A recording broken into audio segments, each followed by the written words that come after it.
नामांकन से पहले आज दरभंगा जिलाधिकारी राजीव रौशन ने एक प्रेस वार्ता किया, जिस प्रेस वार्ता में उन्होंने चुनाव से संबंधित खास जानकारियां दी, जैसे धारा 126, जिसे आप बहुत ज़रूर और गौर से सुनिएगा इस पूरे वीडियो में। साथ ही हैंडीकैप जो लोग, जो दिव्यांग होंगे, जो 85 साल से अधिक उम्र के लोग हैं, वो किस तरीके से वोटिंग कर सकेंगे और हर बूथ पे व्हीलचेयर की व्यवस्था रहेगी। इन तमाम चीज़ों को लेकर के एक विशेष प्रेस वार्ता किया गया। 20 मिनट का ज़रूर देखें, जो चुनाव लड़ रहे हैं वो भी और आम जनता भी।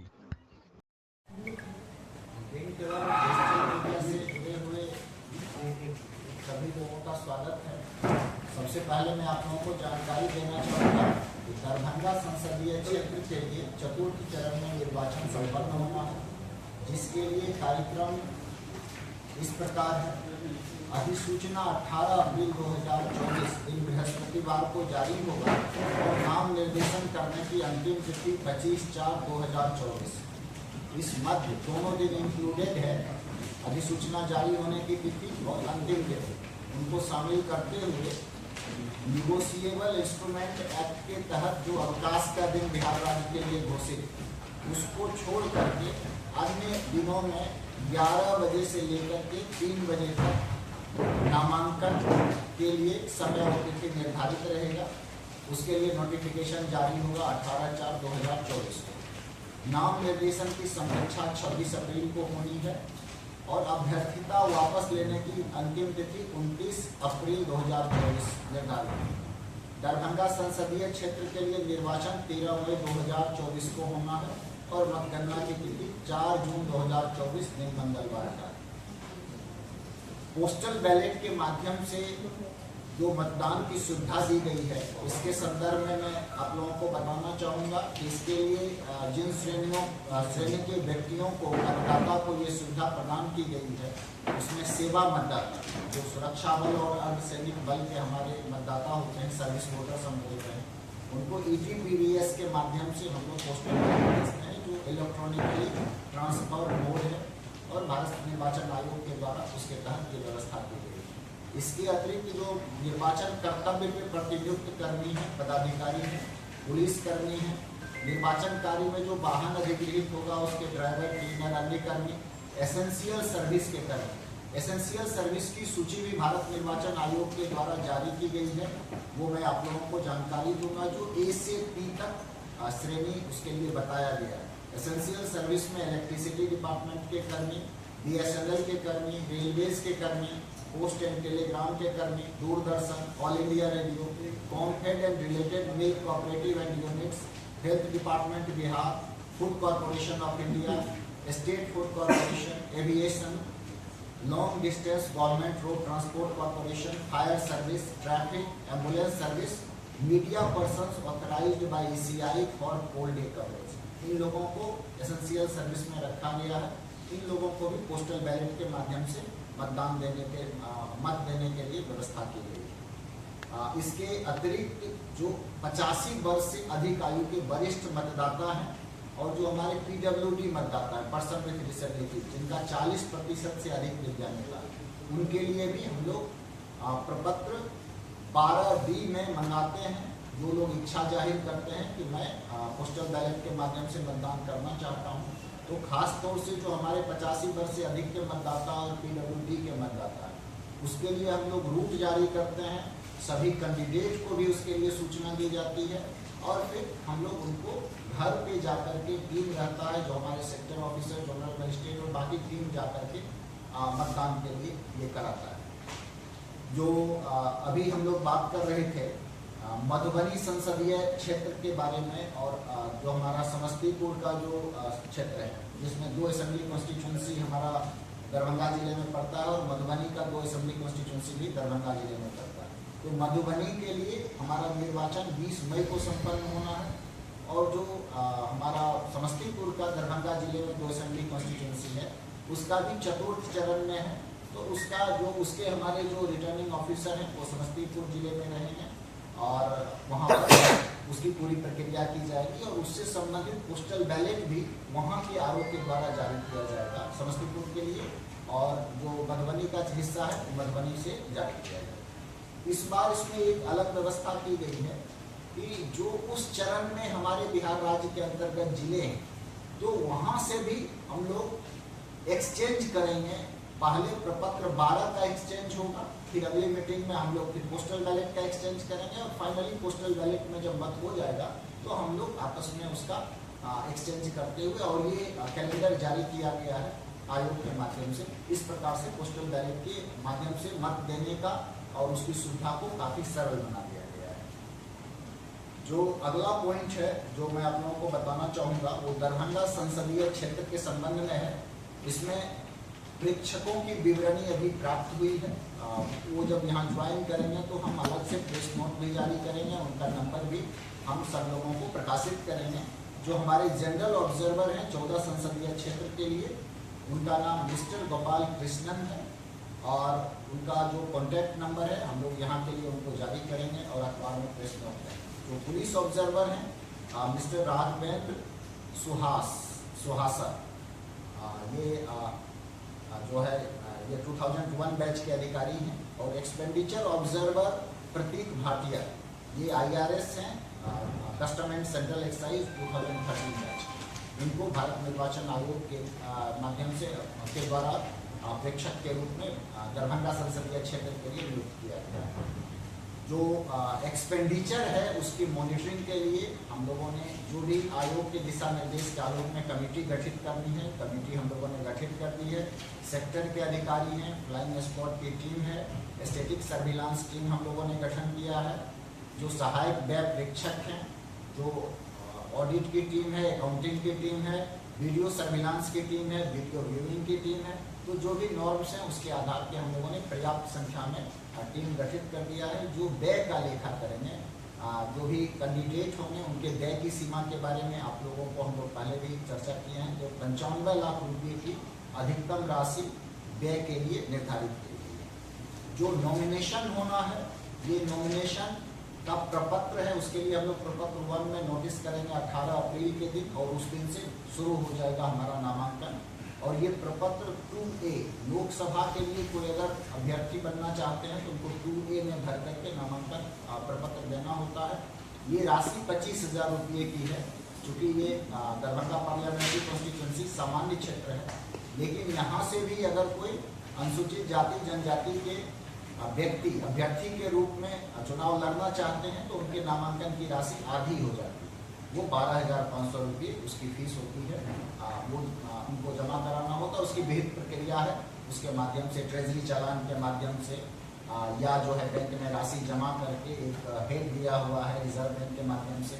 तो ये सारे तरीके हैं जो ऑलरेडी हम लोगों ने राजनीतिक दलों के साथ बैठक में भी उन लोगों को कम्युनिकेट किया है। उसके माध्यम से वो राशि जमा करा करके अभ्यर्थी बनने के लिए नामांकन दाखिल कर सकते हैं।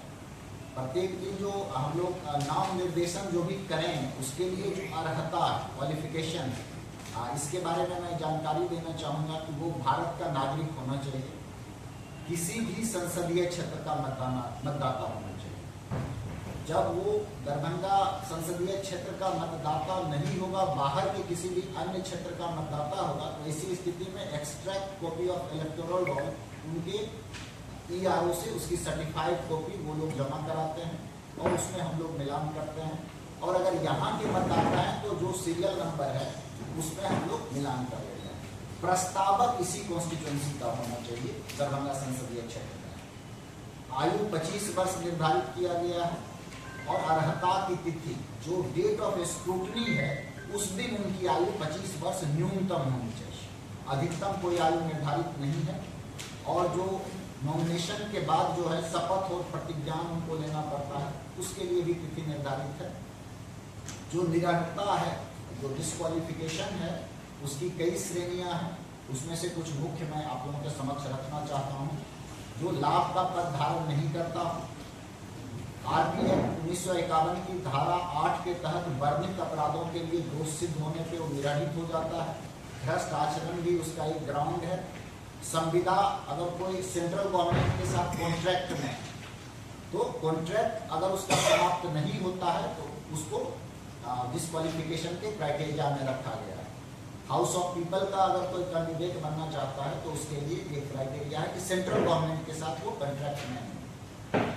जो निर्वाचन का व्यय का, पिछले चुनाव में अगर कोई खड़े हुए हैं और उसका व्यय का जो है निर्धारित तिथि तक ब्यौरा नहीं देने के कारण आयोग के द्वारा 10A के तहत अगर किसी को निलंबित कर दिया गया है तो वो भी निर्वाचन के लिए निलंबित माने जाते हैं, डिस्क्वालीफाइड माने जाते हैं। जो राजनीतिक दल है, जिसको मान्यता प्राप्त राजनीतिक दल बोलते हैं, अगर अभ्यर्थी उसके लिए हैं तो उनके लिए एक प्रस्तावक प्रपोजल पर्याप्त होता है, और अगर गैर मान्यता प्राप्त राजनीतिक दल हो या निर्दलीय तो उनके लिए 10 प्रपोजल होना चाहिए। जैसा कि हम पहले बता चुके हैं कि प्रपोजल आपके पार्लियामेंट्री कॉन्स्टिट्यूंसी जहां के लिए आप चुनाव लड़ रहे हैं उस क्षेत्र का इलेक्टर होना चाहिए, यानी कि वहां का मतदाता होना चाहिए। एक व्यक्ति पूरे देश में अधिकतम 2 क्षेत्र से चुनाव लड़ सकता है, 2 संसदीय क्षेत्र से चुनाव लड़ सकता है।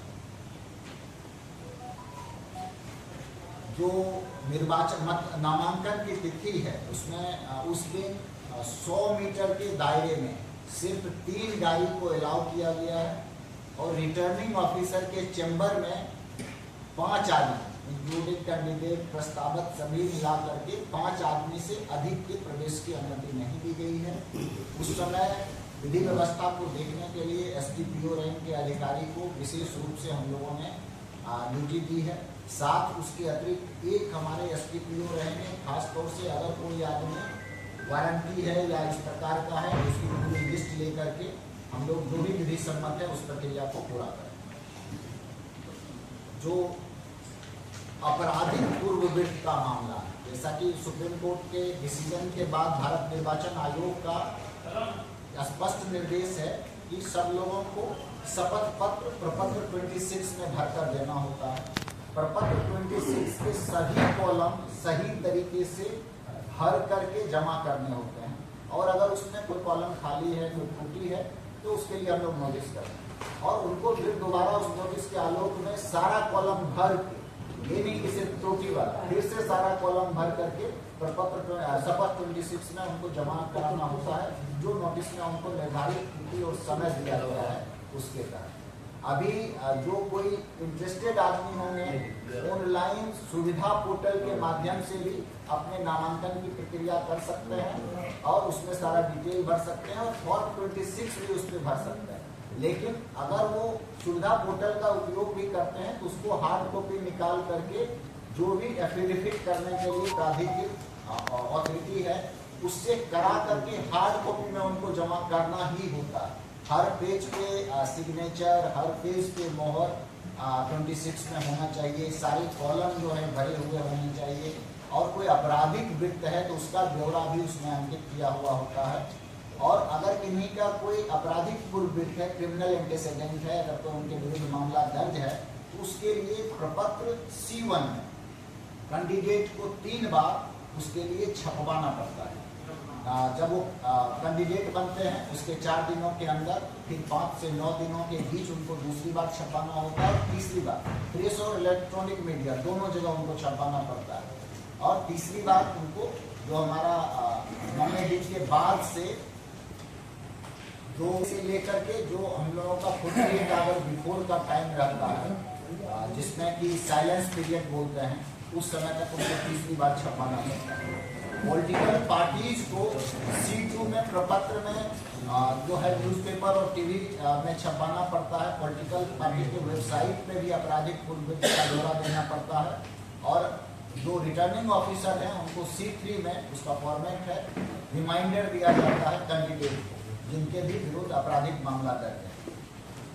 और इस प्रकार से जो आपराधिक पूर्ववृत्त है इसके बारे में जानकारी हम लोग देते हैं। जैसा कि एक्सपेंडिचर मॉनिटरिंग का है, इसके लिए 95 लाख की राशि लिमिट है।